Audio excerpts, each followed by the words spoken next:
Biar betik. Kompilasi Biar Betik. Biar betik. Ular berbisa ini bergerak seakan-akan merayap seperti ulat.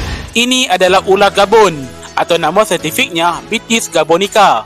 Dikenali dengan bentuk badannya yang besar dan kepalanya yang lebar. Ular ini adalah antara ular berbisa terbesar di Afrika. Ular Gabon mempunyai cara bergerak yang luar biasa, dipanggil rectilinear locomotion. Woi, lagi santai kawan. Mereka bergerak lurus ke depan tanpa melengkungkan badan seperti ular lain, menggunakan otot-otot perut mereka untuk merangkak dan merayap ke depan. Ular Gabon menggunakan pergerakan ini untuk memburu mangsa secara senyap. Dengan corak kulitnya yang menyerupai daun kering, mereka benar-benar tak dapat dikesan oleh mata kasar. Tapi jangan tertipu dengan pergerakan perlahan mereka. Apabila menyerang, ular Gabon sangat pantas dengan gigitan sepanjang 5 cm dan pisau yang cukup untuk membunuh seekor antelop kecil. Benar-benar pemburu senyap yang menakjubkan. Adakah anda tahu ular-ular lain lagi yang menarik seperti ini? Kongsikan di ruangan komen. A few moments later. Biar betik. Wujudnya spesies ular yang tinggal di lautan.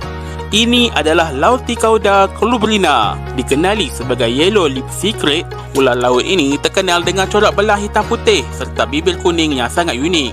Jarang-jarang kita nampak lipstik warna ni kan? Ular ini hidup di Laut Indo-Pasifik, termasuklah di sekitar Australia dan Indonesia. Ia turut memiliki ekor yang lebar untuk membantunya berenang dengan pantas di dalam air.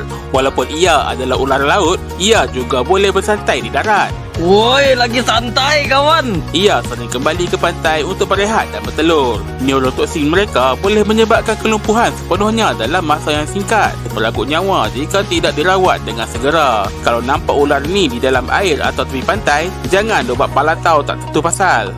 Silap-silap terus masuk alam lain. Pernahkah anda melihat ular laut ini? Kongsikan pengalaman anda di ruangan komen. A few moments later. Biar betik. Ular ini mampu terbang di udara dari pokok ke pokok. Ini adalah Chrysopelea atau lebih dikenali sebagai ular terbang. Ular ini bukan terbang seperti burung, tetapi mereka meluncur dengan gaya yang luar biasa sehingga sejauh 30 meter.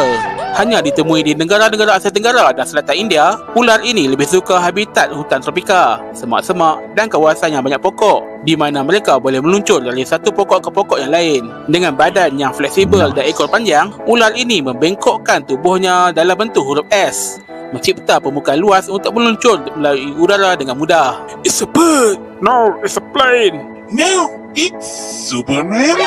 Nani?